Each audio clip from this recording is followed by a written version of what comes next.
Good afternoon, everyone. My name is Patricia Garcia. I'm on the board of the FAAA, and I'm here to introduce our next speaker.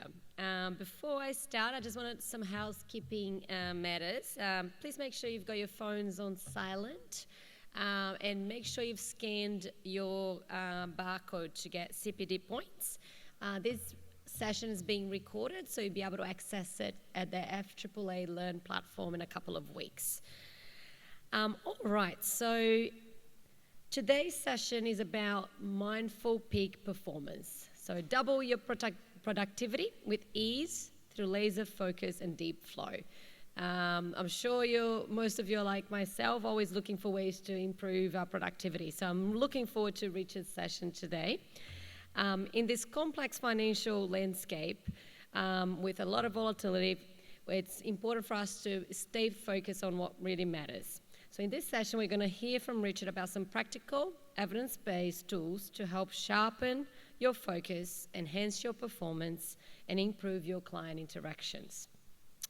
Dr. Richard Chambers is an APS award-winning clinical psychologist and a global authority on mindful leadership and mindful education. He's also a TEDx speaker. He's been featured on ABC TV Catalyst program. He's the author of 3 books. He's an adjunct associate professor in the Center of Contemplative and Consciousness Study at the Monash University. He's been practicing and teaching mindfulness for over 20 years, and in the past 12 years, he's led a world-first initiative to embed mindfulness in the core curriculum for his students. Please welcome to the stage Dr. Richard Chambers. Thanks, Patricia. Hey everybody, it's nice to be here with you. It's going to grab the clicker. It's really actually very nice to be in a room full of people rather than looking at a panel of squares on a screen. Kind of novel these days. How's the conference going?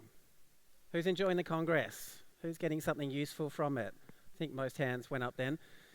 It's really well put together actually. I was really impressed by the diversity of the different speakers and the sessions. And I'm sure you're getting a lot of practical tips and tools, both to improve your professional practice, but also around soft skills like preventing burnout. I caught the session in this room just before lunch. Some really great practical tools for preventing burnout. There'll be a session on effective leadership and neuroscience after me today back in here. And it sounds like you're probably learning a lot of really interesting things. But I've got a question for you. When you get back to work on Thursday, back to your desk, back to your boss, back to your colleagues and your clients, and your inbox is full and the phone's ringing and you're trying to meet all of your everyday demands, and of course you've got all these new regulations that you've got to keep in mind at the same time, how are you going to go, do you think, applying the things that you've learned here at the Congress? Are you going to be able to do that, or do you think that maybe it's going to be a bit of a challenge? My experience working with a lot of people like you over a couple of decades tells me that possibly for some of you what's going to happen is you're going to get back to work and the inbox is going to be there and the pressure's going to be mounting, and you might find yourself starting to feel a little overwhelmed. And of course, when we're overwhelmed, we just go back to doing what we were already doing. And so there's a key that's missing. And that key is the ability to stay focused on what really matters. To stay focused under pressure on the things that really count, that really matter. And that's what my session's going to be on today. I'm going to give you that key so that you can apply all the different things that you've been learning at the Congress, so that you can achieve sustainable peak performance, so that you can be a better leader, a better colleague, have better relationships. So we're going to be covering all of that today. And I make my sessions really practical, evidence-based. We're going to do some activities and exercises together. I'm certainly not just going to speak at you for the next 75 minutes. I'm going to tell some stories. I'm going to make this as engaging as I possibly can. But despite my best efforts, sadly, you're only going to hear half of what I tell you. Because every single one of you is going to spend 50% of the next 75 minutes daydreaming about totally irrelevant things, aren't you? In fact, if we're really honest, since I started talking, hands up if your mind's wandered off and you've thought about something else. Seeing a lot of hands go up here. That's totally normal. It's just part of being human, right? In fact, our minds wander all the time, don't they? In fact, would you be surprised to know that your mind wanders 50% of the time? Half the time you're awake, you are not paying attention to what you're doing. I'll include myself in that. We are not paying attention to what we're doing. And we know this because of some really innovative research that was done a few years ago at Harvard University. Now, these two researchers, Matthew Killingsworth and Daniel Gilbert, ran a really interesting study. They ended up publishing it in the journal Science, which is like the top shelf journal. Science and Nature are about as good as it gets for academic publications. And in their study, they used what's called experience sampling. You know, so much research uses questionnaires, and if I gave you a questionnaire that said, you know, how much of the time do you think you're paying attention to what you're doing, you'd probably, you know, rate yourself pretty highly. But if I installed an app on your smartphone, which is what Killingsworth and Gilbert did, and then sent you alerts at random times throughout the day, so your phone would go off in your pocket, and then I asked you right now, in the moment that that alert went off, were you paying attention to what you were doing, or were you distracted and thinking about something else? You know, thinking about what you're going to get for afternoon tea, or what you need to get from the shops on the way home today, or maybe thinking about a session earlier today, or rehashing some conversation with a client from last week. When the alert went off, they were asked that question, and 46.9% of the time, people said that they weren't actually paying attention to what they were doing. So about half the time. And of course, that has pretty big implications, doesn't it? I mean, in general, we're missing half of our lives. We're literally just daydreaming and missing half our life. If we think about the professional implications of this, well, you might be at work for 8 hours a day and you're getting paid for 8 hours, but actually you're doing about 4 hours of work and 4 hours of daydreaming / worrying / whatever else goes on in your mind. Okay, you're sitting with a client and they're talking to you and you're probably catching about half of what they say. And so reducing this number is obviously going to improve our performance at work, because we're going to hear everything our clients tell us. We're going to potentially double our productivity because we're actually just going to stay focused on work and the things that matter for longer periods of time. So it has a massive implication for things like productivity, efficiency, and workflow. But not only that, it also is going to make us happier, because these two researchers from Harvard were actually looking at what makes us happy, what predicts happiness. And so when the alert went off on their participants' phones, they asked them 3 questions. The first, as I've already said, is what were you paying attention to? Were you paying attention to what you're doing, or were you thinking about something else? The second question they asked is, what are you doing right now?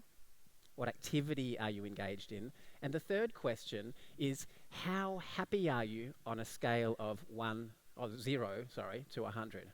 Typo there. So 0 to 100.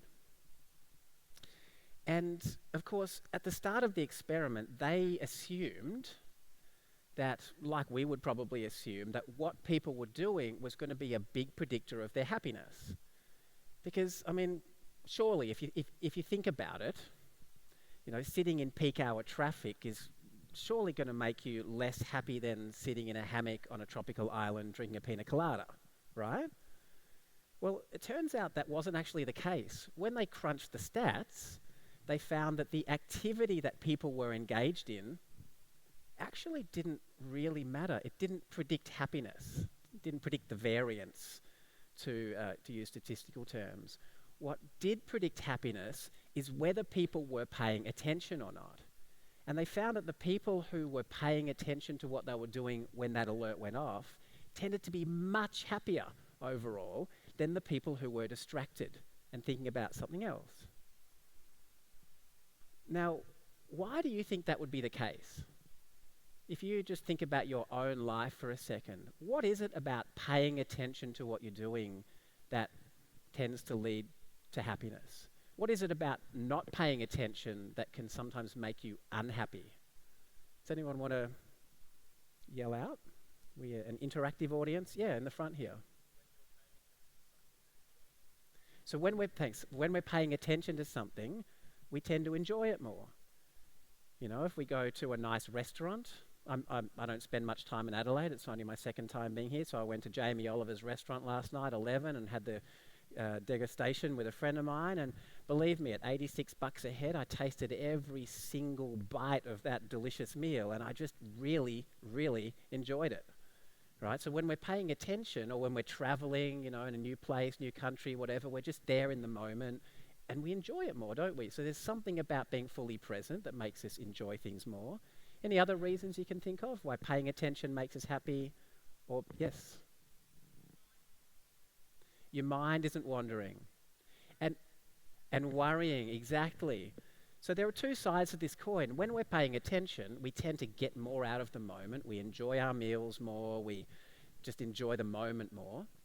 Obviously, professionally as well, when we're paying attention, we do better at things and we have a greater sense of mastery and achievement. And you've probably noticed that when your mind wanders off, 46.9% of the time, it loves finding problems. Who's noticed that? Has anyone got a problem-finding mind that'll just hook into some worry or concern or whatever? So this is just how we're wired up. In fact, researchers have discovered that we have about 7 times as many unpleasant thoughts as pleasant thoughts. 7 times. And this is actually the conclusion of these researchers that I mentioned. They said, in conclusion, a human mind is a wandering mind. And a wandering mind is an unhappy mind. The ability to think about what's not happening in each moment is a cognitive achievement. And believe me, it's a fantastic cognitive achievement, isn't it? I mean, the ability to plan for the future, to accurately remember the past and what you talked about with a client last week. I mean, these are amazing things that, as far as we know, only humans can do. No other animal can do this. But it comes with a massive emotional cost, because we get hooked up in that negative thinking, the worry, the stress, the concerns, the depressive thinking, whatever it is, and that kills our mood, kills our buzz, can make us really unhappy, even lead to mental health problems. And so reducing this number is going to boost our productivity, it's going to improve our well-being, and it's going to lead to better relationships and more effective leadership as we are actually more and more present with people. Now, if we could drop this number to 0, we would literally double our productivity and eliminate stress. And any reduction to this 46.9% will obviously boost our performance, boost our well-being, and just lead to a better life. And so that's what we're going to be doing today. And in fact, there are 3 things. There are only 3 things that we need to do in order to reduce this number. And I'm going to teach you them, and I'm going to give you practical evidence-based tools to help you actually do it rather than just ideas about it. The first is to bust this myth of multitasking. Now, we live in a multitasking world, don't we? Open plan offices, digital devices that have notifications turned on by default, constantly inviting us to do something else. I even see a couple phones out in the audience right now. You know, we're constantly doing multiple things at the same time. But have any of you ever noticed that when you're doing 2 or more complex activities at the same time, that you actually end up doing both of them kind of badly? Has anyone ever noticed that? That if you're multitasking, so I see a few hands going up, that's good. So you've started to notice something really important. Right now, I'm talking about complex multitasking here, not simple multitasking. I'm guessing that every single person in this room could walk down the street, chew gum, and hum a tune without too many problems, you know, without tripping over or choking on your gum or whatever goes wrong when you hum tunes really badly, right? Simple multitasking, no problem. Complex multitasking, that's a different thing. You know, when you are sitting in a keynote like this and you're on your phone, you're not hearing everything I'm saying. If you're sitting with a client and you're thinking about something else, you're not catching everything that your client's saying. If you're in a meeting on Zoom or Teams or whatever you use and you're also checking your emails, what you're doing is you're splitting your attention between those two things, and as some of you have noticed, it degrades your performance on all of those tasks, right? So that it just causes problems for us when we're trying to multitask. We actually can't multitask, by the way. When cognitive scientists look at how the human brain works, we can't focus on more than one thing at a time. What we actually start doing is attention switching, and we switch our attention between the tasks. And that can cause all kinds of issues, as we'll talk about today, including for geniuses like Elon Musk. I mean, whatever you think of his politics and his takeover of Twitter, this guy is pretty smart, isn't he? I mean, he somehow manages to head multiple companies, all with humanity's best interests at heart. You know, solar power, solar-powered vehicles, batteries, getting us to space in case an asteroid takes out the Earth. On that one, actually, I sort of suspect that Elon might eventually become the world's first quadrillionaire. I don't know if any of you read, but there's an asteroid orbiting Earth right now, and SpaceX is sending out a probe to have a look at it. Apparently there's $50 trillion worth of gold and precious metals on that. So certainly if I was running SpaceX right now, I'd be thinking, how do I mine asteroids? But, you know, he's also trying to get us off the planet to make us an interplanetary species. He wants to build tunnels under the road, under the ground to ease traffic congestion. And so he's obviously, you know, he's got a great vision, good heart, juggling multiple things, clearly a very, very intelligent person, right? And in 2018, in the midst of doing all these things at the same time, Elon Musk sent out a tweet. Quite a famous tweet, actually. He said, "Considering taking Tesla private at $420 a share, funding secured." Well, turns out that funding wasn't actually secured. And the Securities and Exchange Commission in the States, the SEC, took a bit of a dim view of this tweet, because it obviously spiked Tesla shares momentarily. And so they ended up fining Tesla $20 million.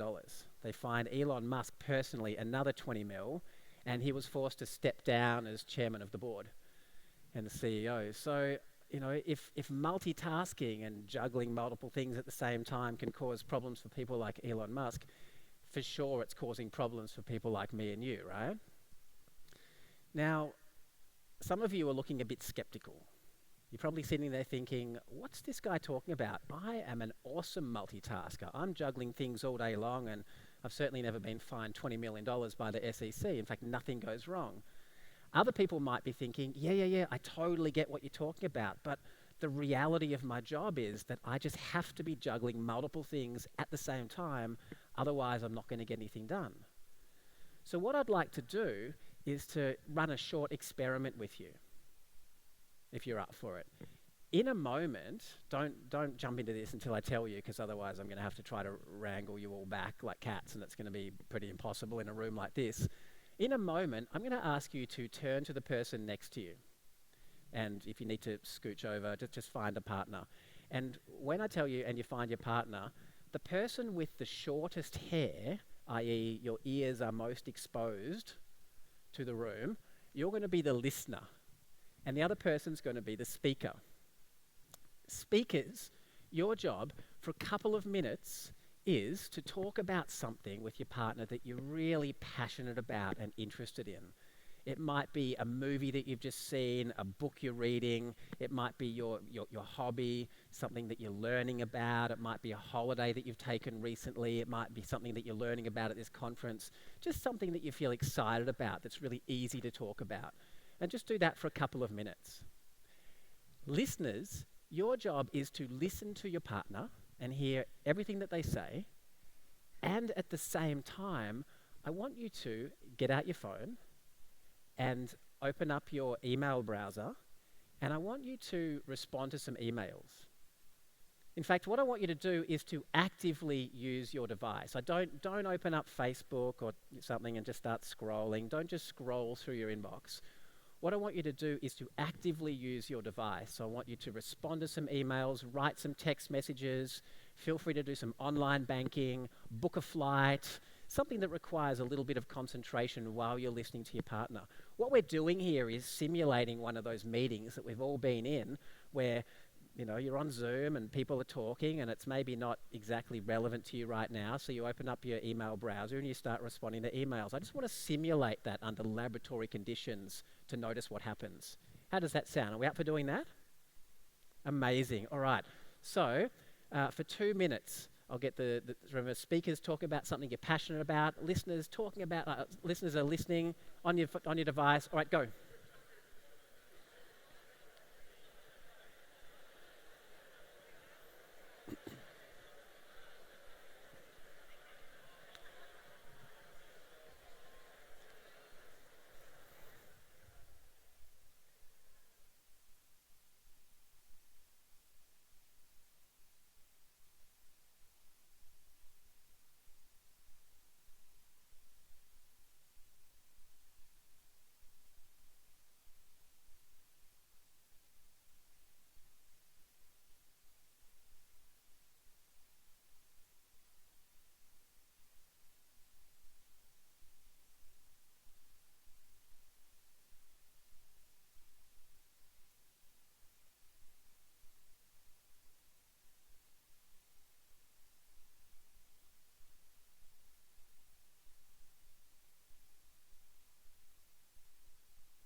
Okay, everybody, I'll ask you to finish your conversation. Feel free, by the way, to continue that conversation over afternoon tea.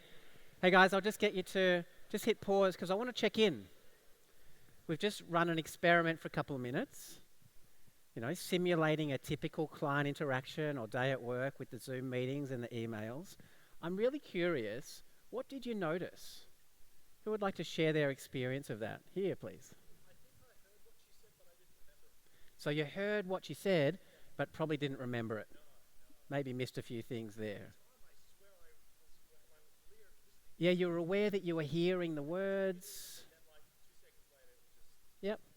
Yeah, we've got a limited capacity short-term memory, and it gets the words get in there, but then something else gets in there and just gets bumped. So probably not remembering it. And I'll bet you if I tested you in an hour's time, pretty low recall, right? Thank you.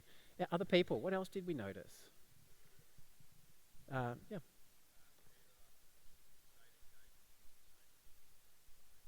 So can you speak a tiny bit louder? So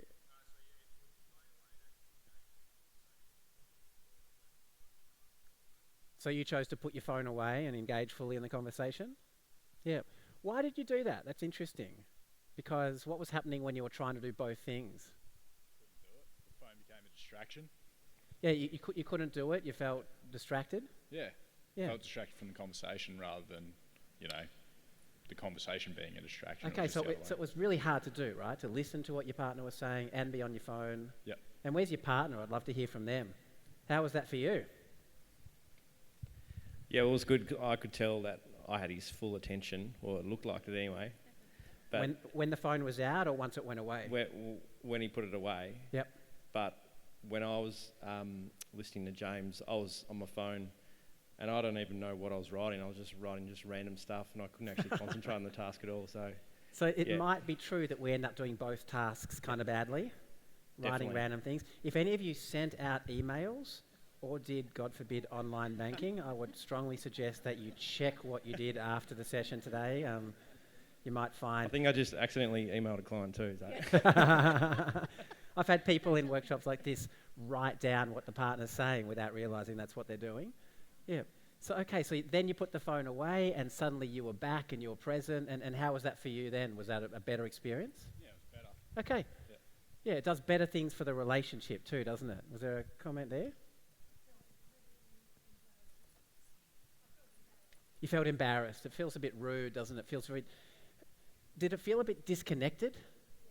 Like you weren't really connecting with the person? Now, is it possible that all these things are happening when we're doing this in real life? Maybe we're catching keywords, but then, either just sort of vaguely following the conversation or immediately forgetting it. Maybe we're really degrading our performance on whatever we're doing, and maybe it's kind of rude. And if we're there in a meeting or with a client and we're doing something else or even thinking about something else, perhaps that doesn't do great things for the relationship, for the rapport, for the leaders in the room, obviously, for our leadership. And so there are a few themes that are emerging here. The first is, you would have all noticed that you can't actually do both of those tasks at the same time. They're quite complex, and so your attention was switching between them. And of course, if you were writing the email, you weren't hearing everything that your partner was saying, and if you were listening to them, you weren't writing the email. So the first thing to get, as I've already said, is multitasking's not real. We're attention switching. And when we're focused on one thing, we're not really focused on the other. We're missing things. We might have accidents. We might do all kinds of stuff. And it doesn't do great things for our performance or for our relationships. Something else that happens when we multitask or switch our attention is a phenomenon called the attentional blink. And when we switch our attention from one thing to another, the attentional system in the brain goes offline for up to half a second. It's kind of like your brain blinks. And we're not aware of anything that's happening in that half-second period.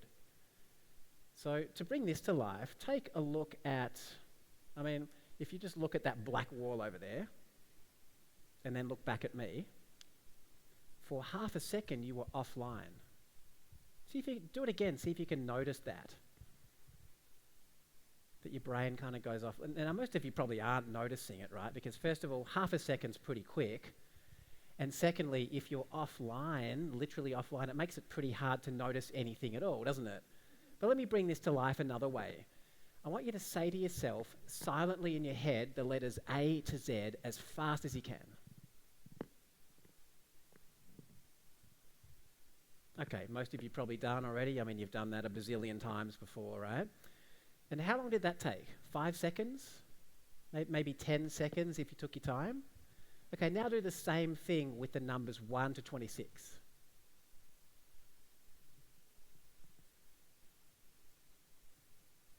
Okay, done? Another 5 seconds, maybe 10 seconds if you dawdled. So that's a combined total of 20 seconds to do both of those tasks. So now I want you to simply switch letters and numbers. So in your head, A1, B2, C3, D4, E5, F6, G7, up to Z26, fast as you can. All right, off you go.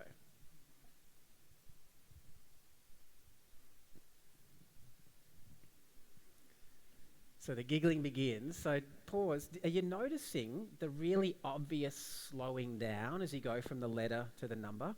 That's the attentional blink, that little half second, right? And that's happening every time you attention switch. Question for you.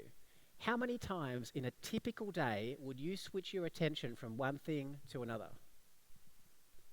Probably 8 or 9 bazillion times, right? Yeah, and if you multiply that by half a second each time, how much time is that?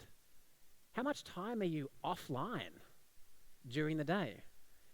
Which begs another question. Is multitasking actually the best strategy for getting things done quickly and well? Maybe not. And have you noticed that when you were doing that, it was kind of mentally taxing? It was just a little challenging, right? And of course, have you ever had those days where you're juggling 100 things and you don't actually even get anything finished, and at the end of the day, you are totally fried?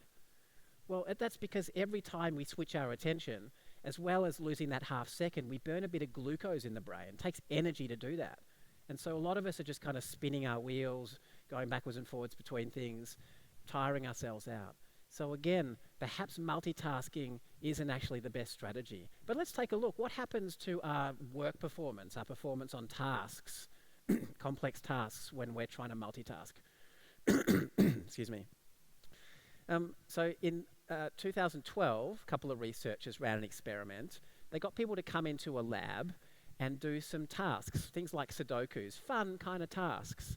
Okay, Sudokus, word games, find the words in the matrix of letters. There are visual games like spot the difference tasks, all kinds of sort of generally fun, engaging tasks.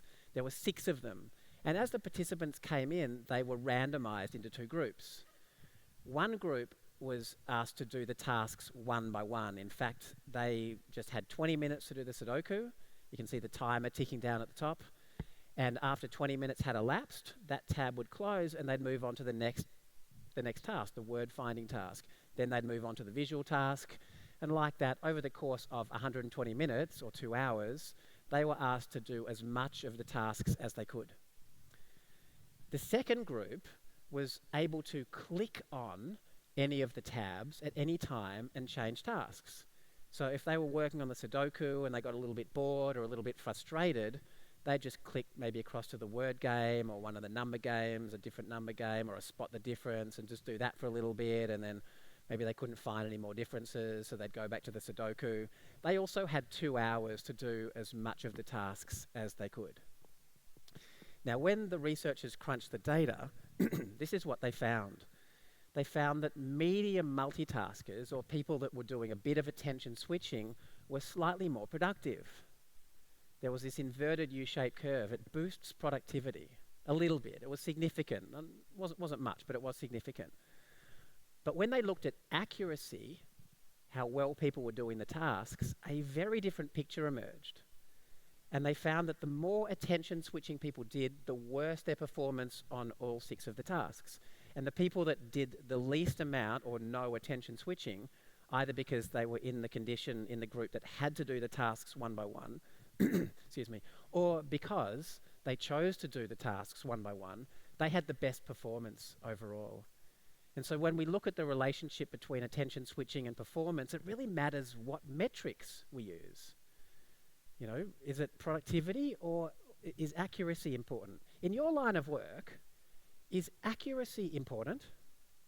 Is it important to make accurate statements to your clients and to accurately understand the new legislation and the new, all these rules and regulations?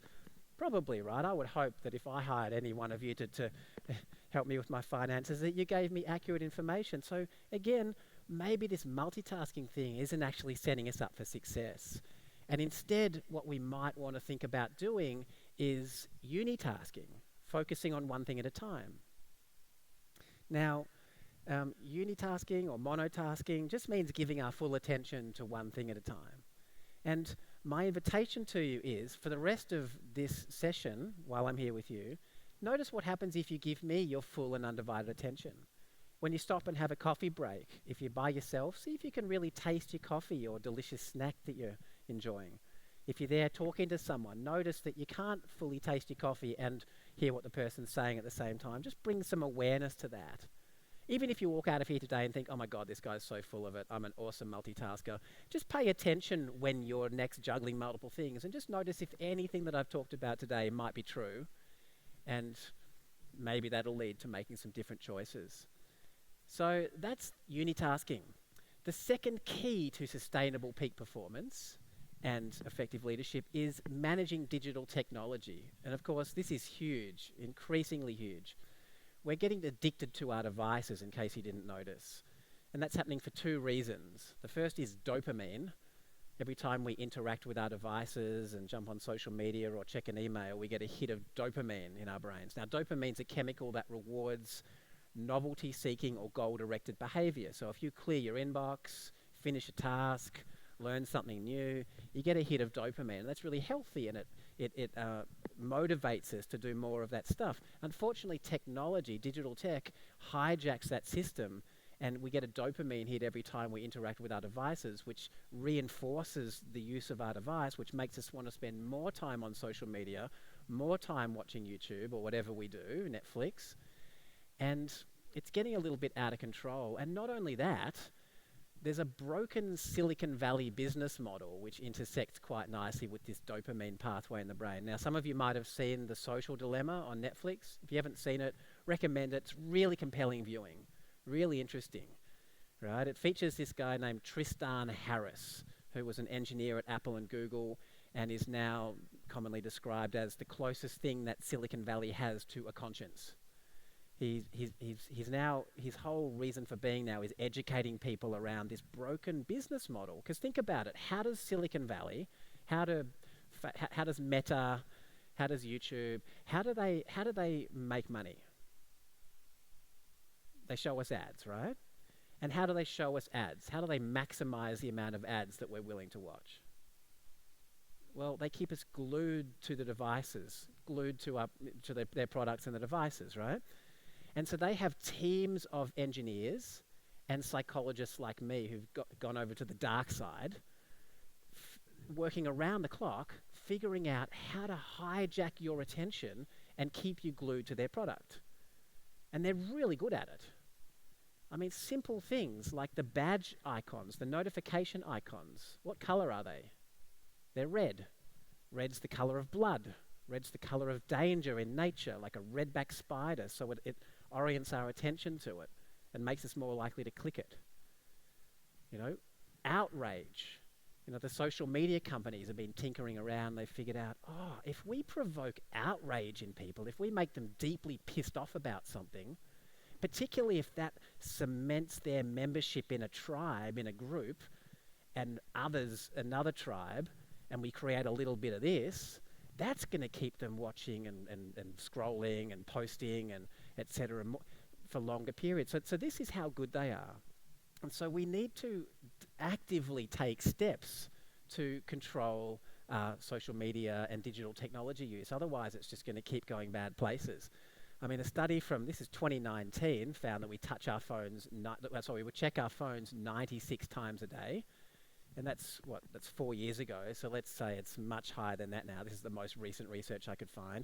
We touch our phone unconsciously in our pockets 2,617 times a day. Just kind of unconsciously sort of making sure it's still there and maybe wondering what's happening on Facebook right now.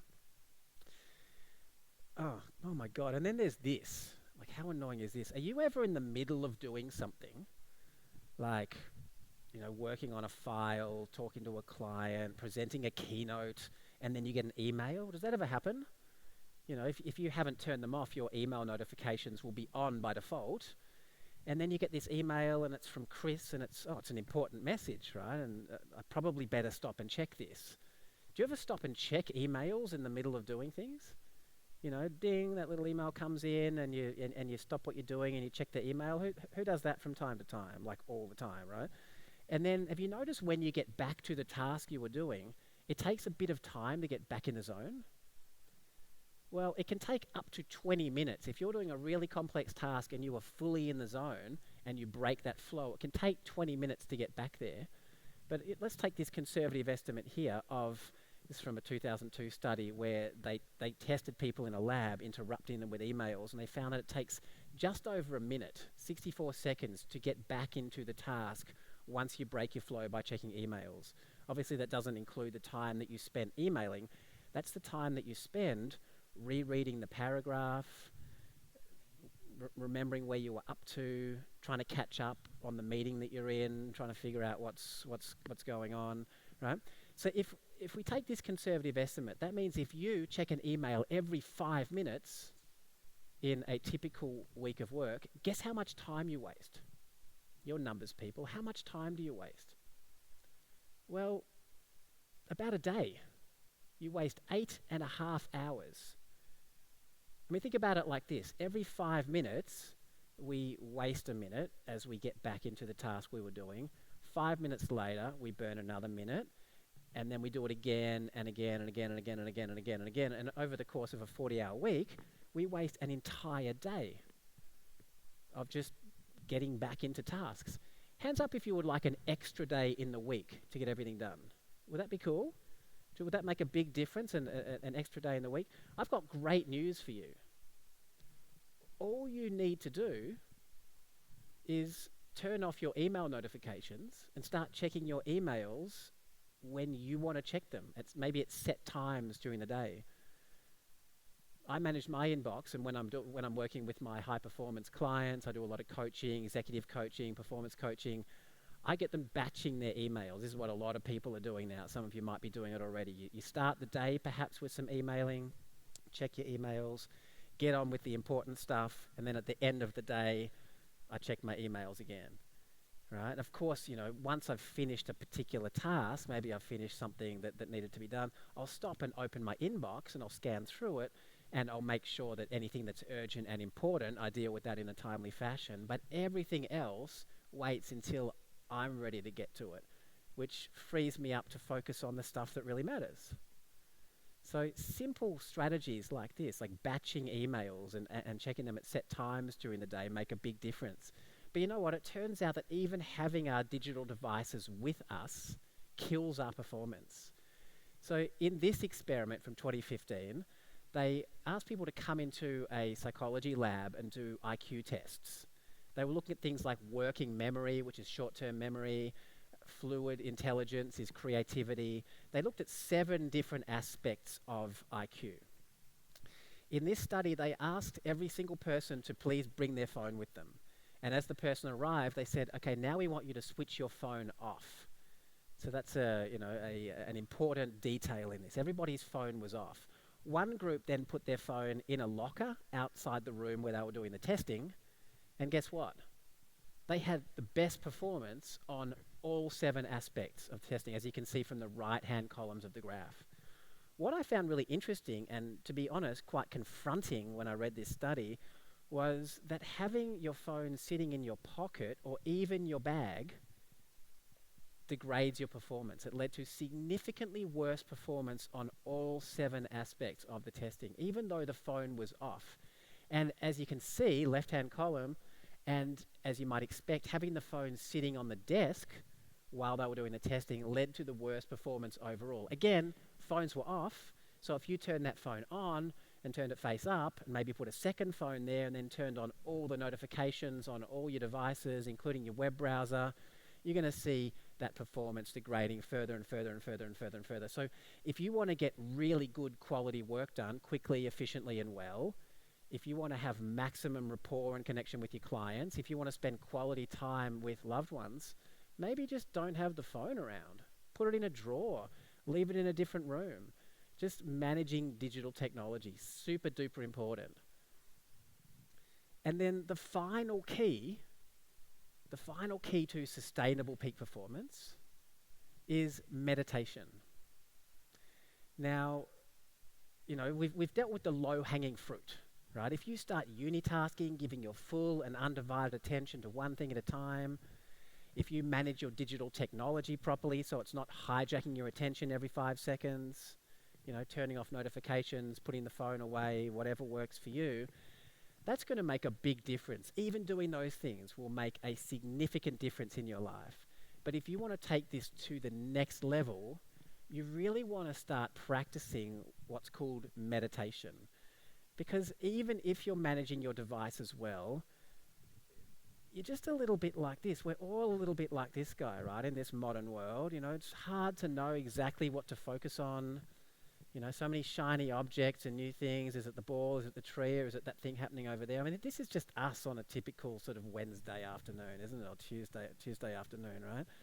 Our minds just wander, even if we're applying the strategies I've talked about. And so it's really important to train our attention. Now, the word meditation, by the way, it just means attention training. All right, so it's quite simple. We train our attention. Now, there are lots of different types of meditation. There are mantra meditations. Sometimes people focus their attention on a mantra that they repeat in their head over and over again, Om Mani Padme Hum, whatever, which keeps their attention on the mantra rather than worrying about the bazillion other things that are going to stress them out, and that's quite relaxing. Some people do visualization. You imagine a mountaintop or a beach or something relaxing and trigger your parasympathetic nervous system. Some people pray. Prayer can be a meditation because we focus our attention on the words of the prayer. What I want to talk to you about today is mindfulness meditation, which is one of the many types. Now, all meditation is useful and good, and certainly don't want to disparage anything. But the reason I want to focus on mindfulness meditation with you is because I'm sure you're aware there's lots of research. Have you read sort of articles, or are you aware that there's a whole lot of research now around meditation and its impacts on performance, well-being, relationships, leadership? There are thousands of articles that come out every year now on the impact of meditation on those things. It's really good for us, and the science is pretty unanimous about that. And about 95% of the research that gets quoted is mindfulness meditation research. So the vast majority of the research is in support of mindfulness meditation, which is why I want to focus on that today. And with mindfulness meditation, we focus our attention on what's happening in the present moment. We just focus on the here and now and keep our attention as best we can in the present. And now, what's happening in the here and now? What's happening in the present moment? Like, how might we keep our attention in the present moment? What we want to do is focus on our body, on the 5 senses, because your body is always present. Like, I've noticed that you've all managed to bring your bodies with you today. And that's really, it's a good thing generally, and it's going to be really handy when we do the meditation, using the body as an anchor. You've never woken up in the morning and been like, where's my body? Where did I leave it? Did I leave it at work? Like, what have I done with it? No, it's just always with you, right? It's always with us. So any moment, if we pay attention to our body and to the 5 senses, that brings our attention from wherever the hell it just was into the here and now. Literally, if you just feel your feet or your foot on the floor right now, if you feel your body sitting in the seat, touching the seat, that'll bring your attention into this moment.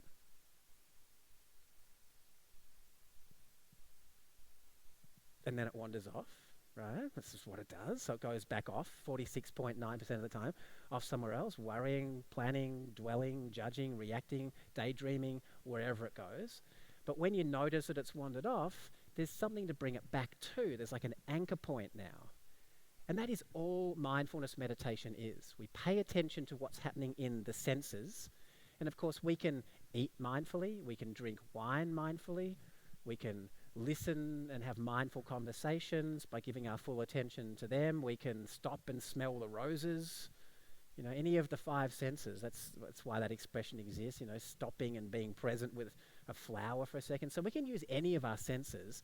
Today, I'm going to encourage us to use the sense of touch and the physical sense of being in the body, because it's a really great anchor for a whole range of reasons.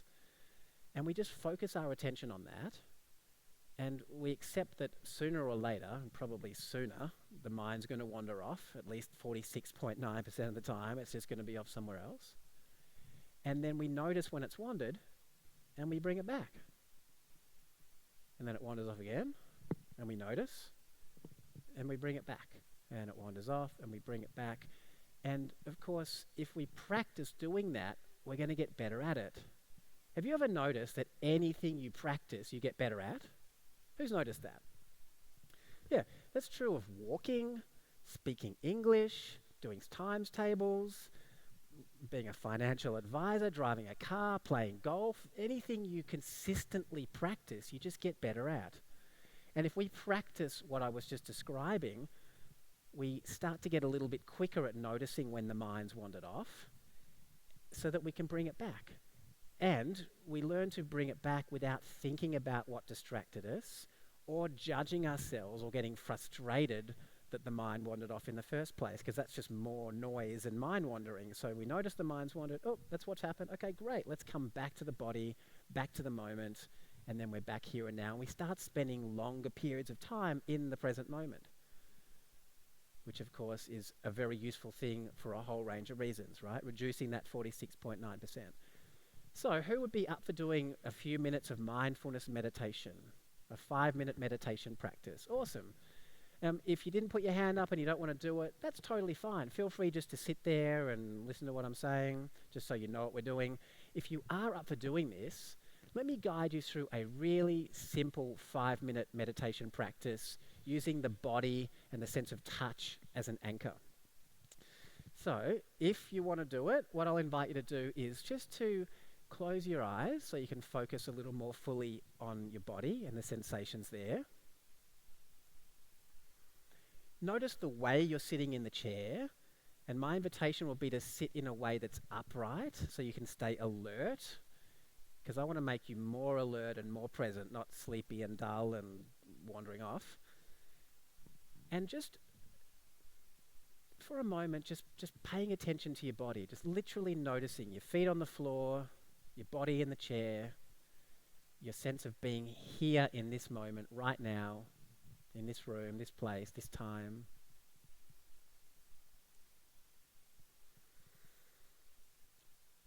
Just noticing the state that your body is in physically, whether you feel tired or tense or relaxed, energized. Don't need to think about it. I just want you to notice how your body is doing right now.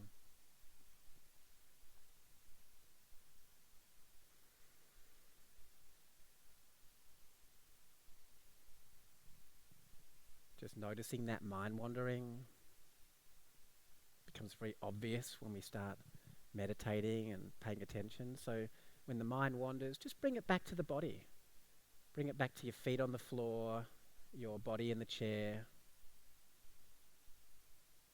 Not so much thinking about those things or visualizing them, but just feeling them. See if you can just feel your body.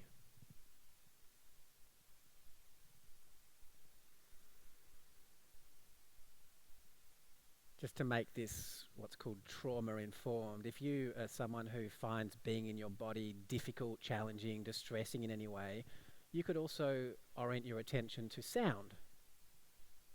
The sound of the air conditioner, of my voice, of your own breathing. So feel free to give your attention to listening to sound, although I'll keep talking about the body. And as you sit there, noticing that without you doing anything at all to make it happen, your body is breathing. It's just breathing in and it's breathing out. And my invitation to you is just to start feeling the breath. So as you breathe in, noticing the air entering at the nose, noticing the expansion and contraction of your lungs, the rising and falling of your chest and shoulders, expansion, contraction of your belly.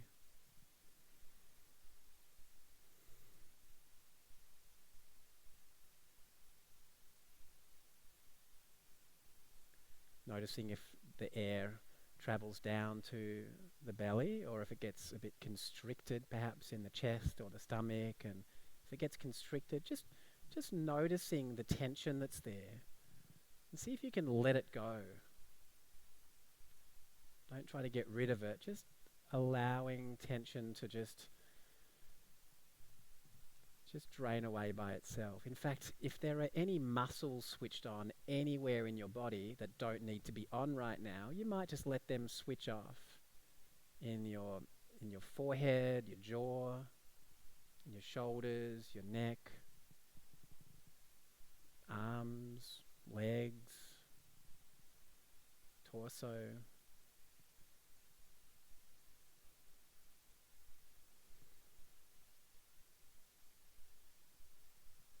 As you give your attention to your breath,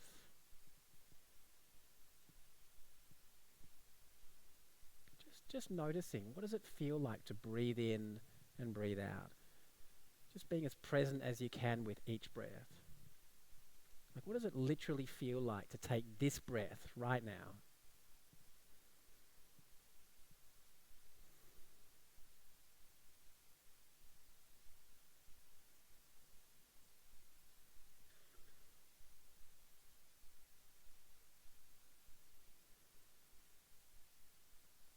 And just noticing the qualities of the breath.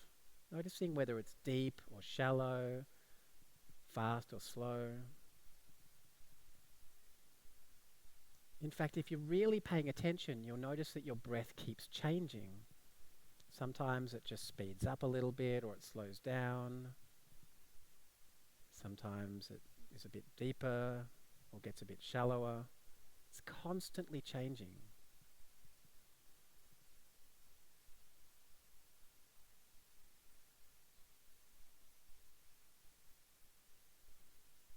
And of course, noticing the times when, out of habit, you just get a little bit bored by the breath and the mind wanders off.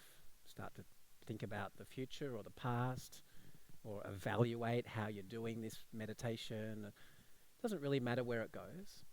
Just noticing that the attention has wandered away from the body and just bringing it back to your feet on the floor, body in the chair, and back to your breath. Or back to the sounds in the room. And if your mind wanders off 100 times in this meditation practice, just bringing it back 100 times. It doesn't matter where it goes. It doesn't matter how much it wanders. We're not trying to stop it from wandering. That's really important. You can't stop your mind from wandering. So don't even try. Just notice when it's wandered and bring it back over and over and over and over again, as many times as you need to.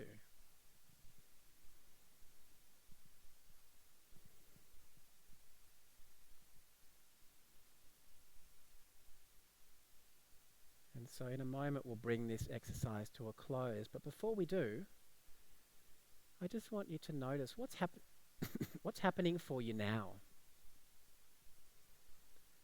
What's happening in your body? What's happening in your mind?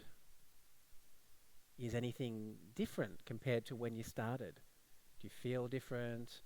Are you more aware of anything that you weren't aware of before? And then whenever you feel ready, allowing your eyes to open and just bringing your attention back into the room. Beautiful. So that was a mindfulness meditation, just in case that's the first time any of you have done that before. Really simple, huh? I mean, conceptually quite simple. Perhaps keeping your attention in one place a little less simple. Again, if we treat that like a 5-minute experiment that we just did together, I love doing experiments, such a scientist. If we treat that like an experiment, what did you notice?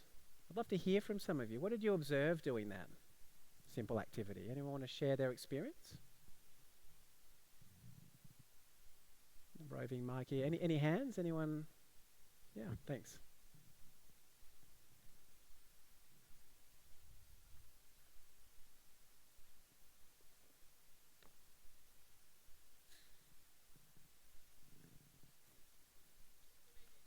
Made you relaxed. Thank you for sharing that. It's the microphone's fault, it's not you. Made you relax. What do you make of that? Could I ask a question? Like, what do you make of that? Why would focusing on your breath or your body for a period of time make you relaxed? Because you weren't thinking about a bunch of other stuff. Anyone else have that experience? Who feels more relaxed? Like you weren't thinking about a whole bunch of other stuff and you feel more relaxed. Beautiful, thank you. Who doesn't feel more relaxed? Who noticed that they're feeling a bit tense or a bit tired? Who started nodding off? Yeah, lots of hands going up there.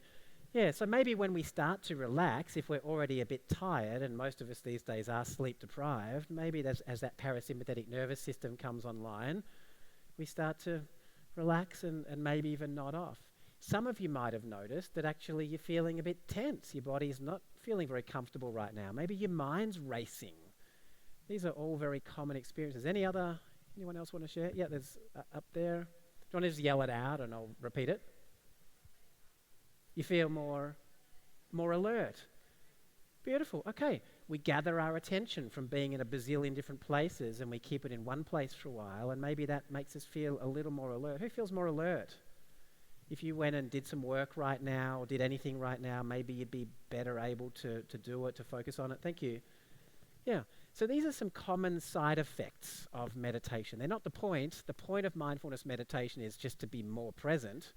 But when we do that, quite often the mind starts to calm down and the body relaxes and we activate our parasympathetic, and that's fantastic for well-being and sleep and things like that. Avoiding burnout, for those of you who were in the previous session in here. And the other big side effect is we become more aware of what is already happening. We start to notice, who noticed their mind wandering off like a bazillion times, right? That 46.9%, I think it might be an underestimate. I think sometimes we don't even notice just how distracted we are. So we start to notice that, and we notice things in the body, sensations, emotions, physiological state. Oh, I'm tired, I might need more sleep. Oh, I'm a bit tense, maybe I need to not have a coffee in the break, etc., right? So we start to notice more things. Something else that happened in that meditation that's really important is that you just strengthened a super crucial part of your brain. Who's heard the term neuroplasticity before? Hands up if you've heard that. So a lot of hands going up. The term neuroplasticity refers to the fact that our brains are constantly changing. They're always changing. And in fact, more specifically, if we activate a brain area, we strengthen it. Anytime we activate an area of our brain, and of course the different areas of the brain light up when we're doing different things, anytime we activate a brain area, we start forming new, what are called synapses or connections between the neurons, the nerve cells. And over time, as that area is active more and more, we form more and more connections. The neurons have to move further apart, and that part of our brain actually grows. And the good news is, in that 5 minutes, when we do mindfulness meditation, we activate our prefrontal cortex to do that, which you can see here in the orange and red. Now, the prefrontal cortex is responsible for what are called executive functions. It's like the CEO of your brain, directing all the conscious brain processes. Humans have the biggest prefrontal cortex relative to any other animal. It's the most recent part of our brain to evolve. It's what makes us human because of these executive functions. Like attention. Attention's the most rudimentary executive function, right? The ability to focus our attention, notice when it's wandered off, and bring it back. And so, because of that, in that 5 minutes just there, when we were focusing our attention on the body, the breath or sounds, noticing it wandered off, and without judging ourselves or criticizing ourselves, just bringing our attention back, we activated our prefrontal cortex to do that. Which means you just grew your prefrontal cortex a little bit. You've got a few new connections there that weren't there before you did the meditation. Another way to think about that is that every time your attention wandered off and you brought it back, it's like doing a mental rep. Mind wanders off again, we bring it back, there's another mental rep. So we just spent 5 minutes doing mental reps. And so your prefrontal cortex is now a little bit stronger than it was, making you more alert, meaning that you can focus on anything more easily now. The prefrontal cortex, by the way, helps us to plan and think and reason. It's where our short-term memory is located. It helps us to manage our emotions. If you start getting emotionally triggered or stressed and your limbic system starts trying to take over, your prefrontal cortex will stop it from fully hijacking the brain. It's involved in impulse control, to not hit send on that snarky email that you'll regret later, but to stop and ask yourself, is that really going to go good places for me? To not eat the whole block of chocolate in front of Netflix tonight. That's your prefrontal cortex doing that. And just self-awareness, starting to notice more acutely what's happening in the body, what's happening in the mind, what's happening around us. We just become more aware. Now, are these things useful? In your work, in your day-to-day life, are these useful qualities to have? So if you were to systematically train your attention every day with mindfulness meditation, and these got stronger and stronger and stronger, would that be a good investment? Probably, right? Here's a study where it's from 2011, where for 8 weeks, people were asked to do 20 minutes a day of meditation, mindfulness meditation, and they were brain scanned in an MRI before and after. Now, after the 8 weeks when they came back in, their prefrontal cortex in the blue square was noticeably thicker. It had literally grown more connections. It had expanded like a muscle. It was thicker and stronger. All those things I just mentioned before, attention, memory, all those self-regulation. Let's go back a step. This is this is the hippocampus. That's the brain's long-term memory area, also strengthened through mindfulness training. And the insula, which is the insular cortex, is the foundation of self-awareness, emotional intelligence, empathy, also strengthened through training. So very important parts of the brain strengthened through meditation training, right? And a little bit every day makes a massive difference. 5 or 10 minutes, there's heaps of research around 10 minutes a day being an optimal amount to boost performance, boost well-being, have better relationships, all those kinds of things. In 2016, Tim Ferriss, anyone know Tim Ferriss, best-selling author, podcaster? Yeah, great guy. Written a bunch of books, 4-Hour Work Week, 4-Hour Body. But in 2016, he released Tools of Titans. And he'd spent a few years beforehand interviewing elite performers from around the world and finding out what their secrets were. What were their performance secrets? He interviewed people like Arnold Schwarzenegger, Tony Robbins, Jamie Foxx, a whole bunch of people. And of course, they all had their little hacks and techniques and tools that they used to perform at the level they were performing at. But he noticed a theme emerging. He noticed that, in fact, 80% of them reported that they had a daily meditation practice. And in fact, a lot of them said that they wouldn't be able to perform at the level that they were performing at if they didn't have it. They wouldn't be able to handle the pressure. They wouldn't be able to stay focused on what mattered. They would get lost in distraction and stress and the rest of it. So 80%. And so after that, Tim Ferriss started meditating every day. I've been meditating for 25 years every day. It's been an absolute game changer. I teach it to my clients, my coaching clients, or when I'm running workshops. And when people start to meditate, they're always reaching out to me saying, that has made the biggest difference in my life. It's an absolute game changer. So I strongly recommend that you establish and maintain a daily meditation practice. And here are my top tips. Here are my top my pro tips. Number one is just tie it in with an existing part of your routine. Don't just do it whenever you get to it, but do it at the set time during the day. There's no perfect time. I do it first thing in the morning because I like to start my day with meditation. I go for a run and then meditate, and then I have my breakfast, start my day right. Sometimes I do it before getting into bed at night. A lot of people I work with, a lot of my clients do it just to let go of the busyness of the day. But you can do it on the tram or train on the way to work. You can do it. Some of my really type A driven coaching clients that are like, I can't find 5 minutes during the day, which of course tells me a lot about their life. I tell them, look, when you get home from work, you're in the carport, you're in the driveway, turn off the car, spend 5 minutes doing your meditation. So when you go inside and your partner's there and your kids are there, you're just more present for them because you've let go of work for the day. So find a time, but do it at a consistent time every day. Start small, 5 minutes, 1 minute maybe. I've got some free meditations on my website, drrichardchambers.com. I've got a 1-minute practice, 5-minute practice.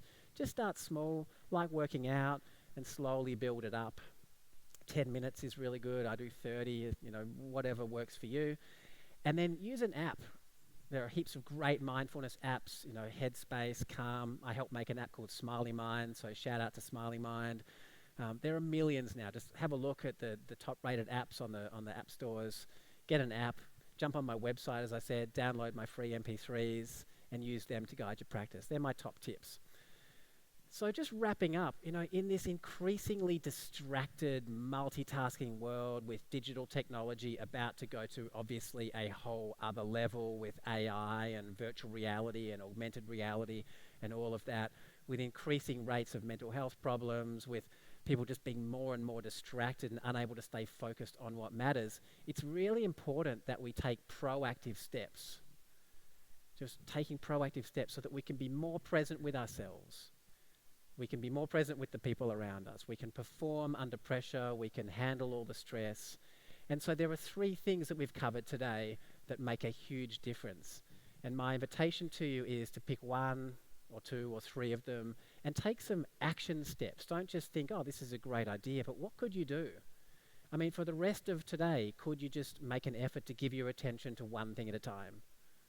And if you do that and you notice that, oh my God, I'm actually enjoying my afternoon tea more and I'm getting more out of this conversation and I'm feeling better when I get into bed at night because I don't have a mind full of noise, keep doing it. So unitasking, managing digital technology. It's designed to hijack our attention because of the business model and because of the dopamine.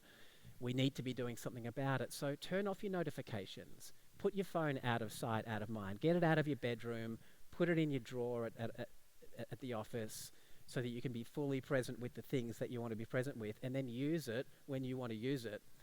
And then finally, meditation. Hopefully by now seeing that it's not some hippie thing.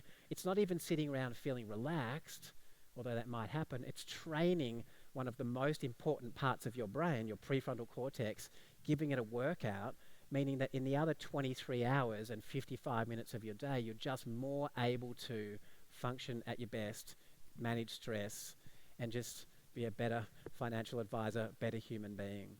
Obviously, there's a whole lot of other things I could have talked about today if I had more time. I've given you my top 3. Pomodoro, 25 minutes of concentrated focus with a 5-minute break, a genuine break, not scrolling, but reconnecting with your body, activating your parasympathetic nervous system. Really useful thing to do. Right, so you do sets of that, you get in the zone. After 10 minutes of concentrated unitasking, guess what? You get in a flow state, you start getting in the zone, and then you do 15 minutes of that, take a break, get back to it. Deep work, Cal Newport's one of my favorite authors. If you've never heard of deep work, I highly recommend reading this book.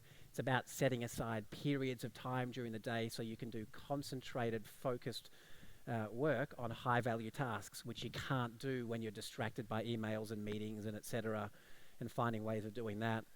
If what I've said today is resonating with you, I've got a really great online course that will help you to integrate all the things I've talked about, plus the Pomodoro, the flow, the prioritization, and the deep work. It's called the Mindful Peak Performance 14-Day Challenge. If you sign up for it, you'll get an email in your inbox every day for 14 days with a 3 to 5 minute video and a simple hack, one little tool that's just going to move the needle in the right direction. Just taking you down the path of being able to focus on what matters, staying focused on that, doing deep work, and potentially doubling your productivity.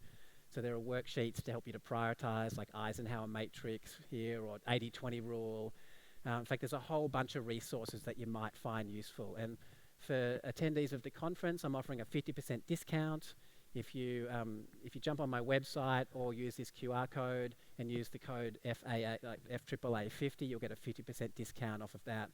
So it's just an optional extra for you if you want to integrate everything that I've talked about. It's just a nice way of me supporting you after today's session. So don't forget, please, to rate the session. Use the app and rate the session. We'd really appreciate that.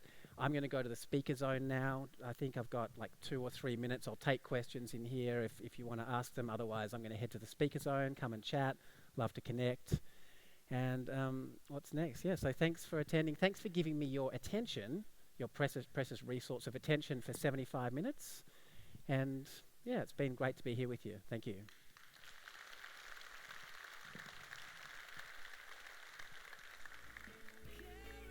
Are there any questions before you guys head off? Any questions, comments, complaints?